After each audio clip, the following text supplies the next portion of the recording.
Канал Валерия Табакова представляет удар баллистикой по Киеву 12 февраля.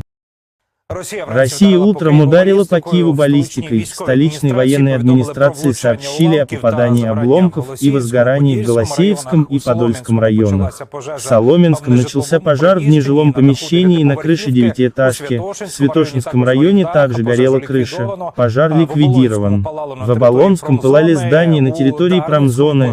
В Дарницком пожар на одном из частных предприятий. Известно о погибшем в Оболонском районе. Об этом сообщает мэр Виталий Кличко.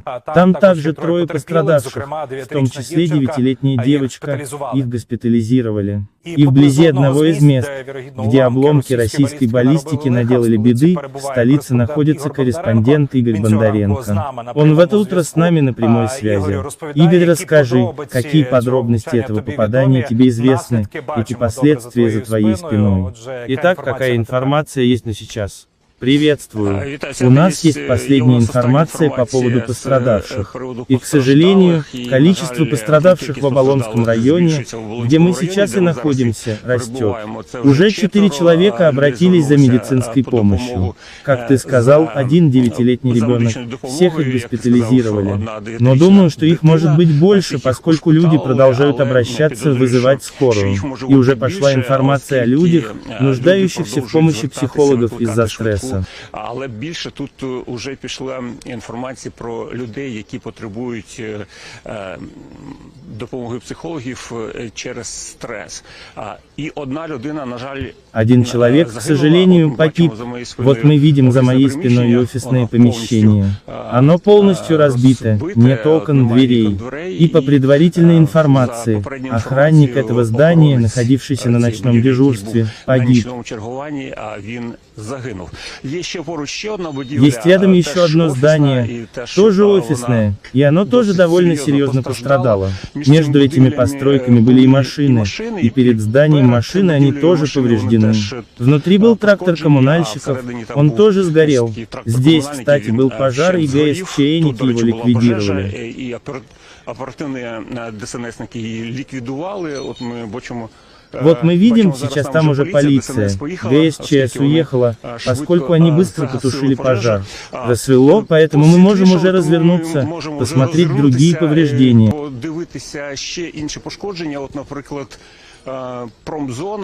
Вот, например, промзона. Это одно из предприятий. Вы видите офисное здание одного из предприятий тоже без окон и дверей. Но и в этой промзоне есть немного жилых домов.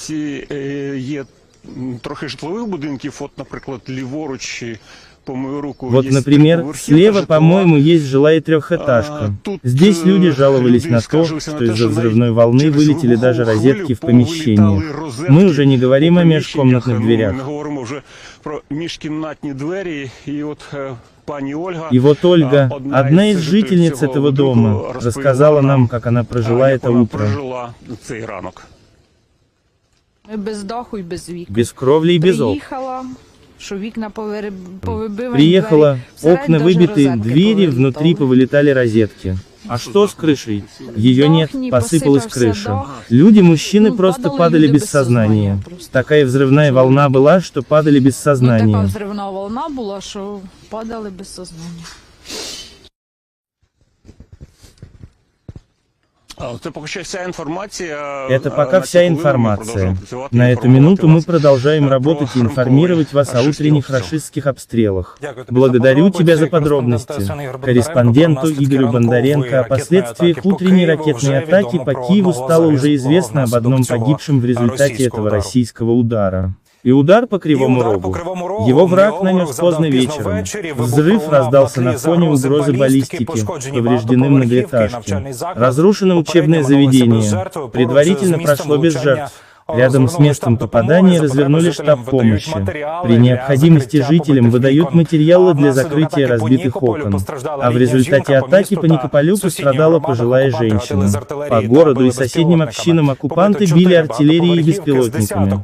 Разбиты 4 многоэтажки, с десяток частных домов, 3 предприятия, заправки, магазин и медицинское учреждение. 2 их мирных жителей россияне убили в Сумской области. Ударили по гражданским критической инфраструктуре Краснополя двумя управляемыми авиабомбами. В результате взрывов погибли 30-летняя женщина и 40-летний мужчина и еще двое гражданских ранены. Также оккупанты попали в агропредприятие и школу. Изуродованы 9 жилых домов. Враг атаковал Золочев в Харьковской области. Разрушен частный дом. Из-под завалов спасли 3 человек. В общей сложности ранения получили 7 гражданских, среди них 12-летний подросток. Разрушены 2 дома, еще более десятка повреждены. 3 человека получили ранения в результате авиаудара по Константиновке. В Белозерке, это уже Донбасс, авиабомба попала по частному сектору. С минно-взрывными травмами и осколочными ранениями госпитализировали 2 мужчин и пенсионерку. На момент атаки они находились в собственных домах. В Белозерке это уже Херсонщина. Россияне попали из дрона по автомобилю коммунальной службы. Ранены 2 работников. У них взрывные травмы, контузии и осколочные ранения. И на российской мине тоже подорвалась жительница Береслава. Она сейчас в больнице.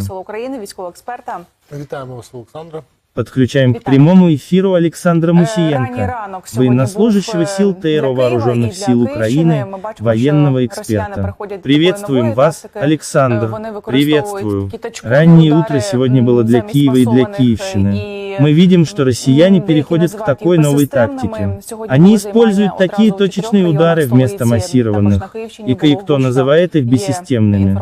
Сегодня были возгорания сразу в 4 районах столицы. В Киевской области также были взрывы. Есть информация об одном погибшем. Как вы видите развитие событий? И какую тактику использует сейчас Россия? Дело в том, что действительно тактика серьезно не изменилась. Она заключается в нанесении тех же самых террористических ударов.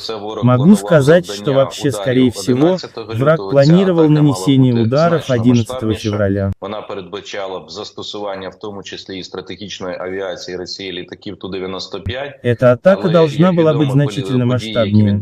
Она предполагала бы применение, в том числе и стратегической авиации России самолетов Ту-95. Но, как известно, произошедшее в Саратовской области, в частности, и в районе Энгельса, помешало самолетам Ту-95 совершить соответствующие маневры, в том числе по заправке, подвешиванию ракет и так далее. Они не могли в полной мере воспользоваться авиабазой Энгельс, потому что там была атака дронов, и, как известно, был значительно поврежден военный российский объект, в частности, НПЗ, осуществляющий поставки российской армии. Соответственно, они скорректировали свои планы и фактически использовали только баллистику, хотя планировали первоначально применять и крылатые ракеты. Цель обстрела баллистикой украинской столицы носит исключительно террористический характер, потому что, если накануне 11 февраля мы видели, удары были направлены по газодобывающей инфраструктуре. В частности, как сообщало Министерство энергетики, это, разумеется, месть за то, что Украина приняла историческое беспрецедентное решение, понятное решение.